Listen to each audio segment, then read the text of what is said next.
History is a volatile force. It can be affected by the decisions people make, the places people go, and people's interactions with one another. In many ways, history affects our future. Where would we be without the cotton gin, or the atomic bomb, or the bow and arrow? What would have happened if Julius Caesar had never ruled over Rome? If Hitler never persecuted the Jewish people?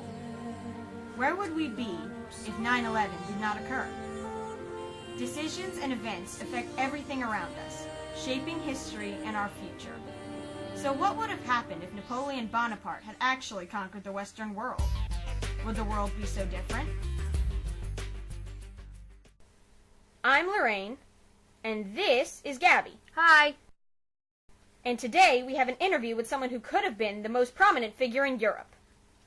Perhaps the entire world. The man who overthrew the French Republic. The man who conquered Egypt, Rome. Italy, Poland. Germany. And added them all to his forever growing French Empire. The man who fought valiantly in the Napoleonic Wars. The only man ever to stand up to the most powerful nation in Europe. Cough and lost cough. The man who created the largest empire in Europe ever recorded in history. This very man, this very amazing man, is none other than Napoleon Bonaparte!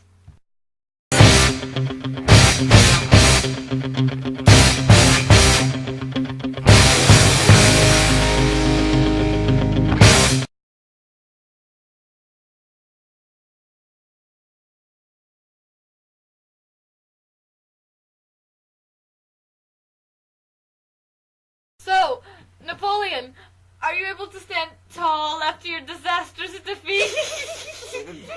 What? I think that joke went right over his head! I bet lots of things go right over his head. Like light switches! Yeah, and other things that are relatively low to the ground.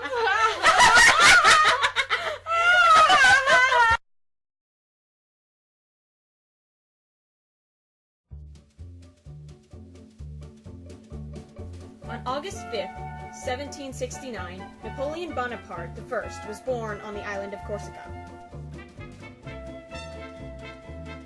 Then, in 1779, Napoleon attends military school where he learned military discipline and gained the urge for conquest. He graduated from military school in 1785.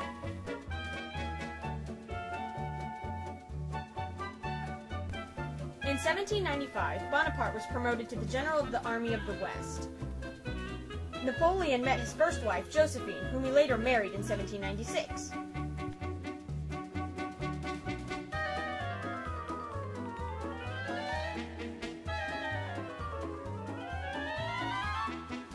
By this time, Napoleon seemed unstoppable as he scored countless victories for France against other countries.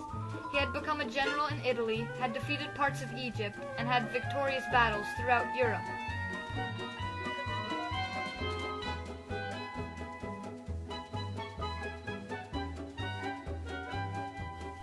Then on November 9th, 1799, Napoleon overthrew the French government in a coup d'etat and created the consulate, and a year later he created the Bank of France. Also, the Napoleonic Code was put into place, which guaranteed the rights won in the French Revolution to the people. In 1803, Britain returned to war with France after a one-year peace dictated by the Treaty of Amiens in 1802.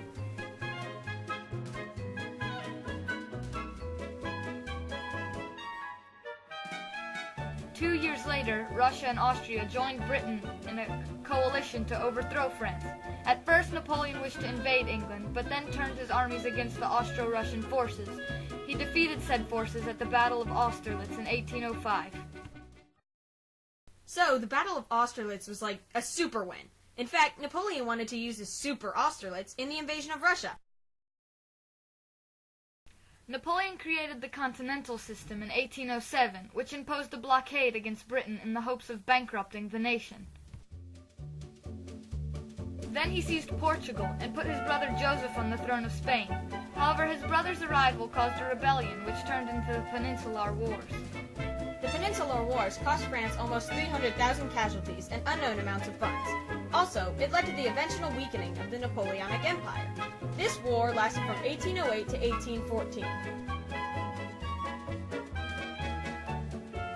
During that time, Napoleon was experiencing inheritance problems, what with his wife's inability to produce a male heir.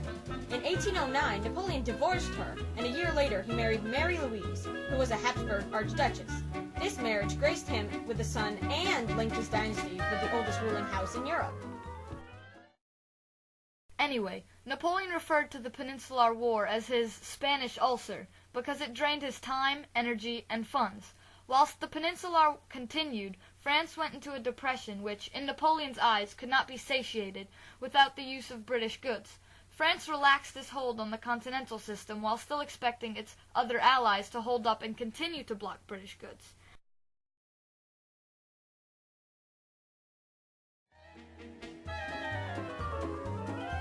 However, Tsar Alexander I of Russia disliked Napoleon's evasion of his own laws and began trading under the table with Britain.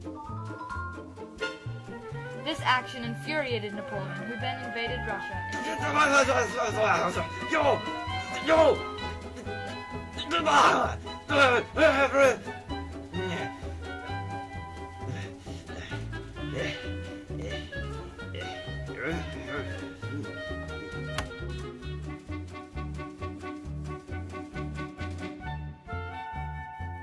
However, Napoleon could not handle two battlefronts at once.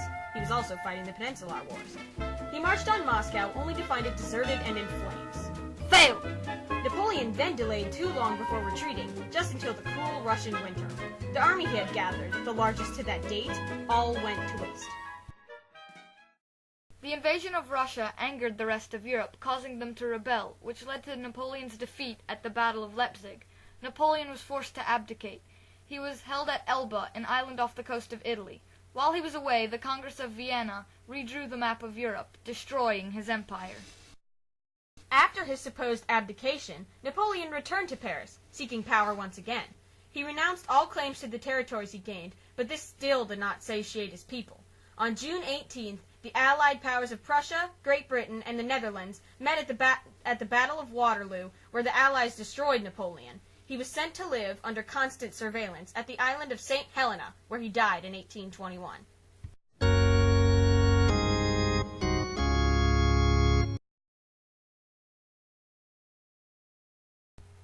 Wait, what? You heard me. You died, and also, epically failed, Shorty. But that cannot be. I cannot die. I was an amazing ruler, a fit ruler. You two do not know of what you speak. Hey, be quiet, Short Stack. We're the ones doing the project, not you.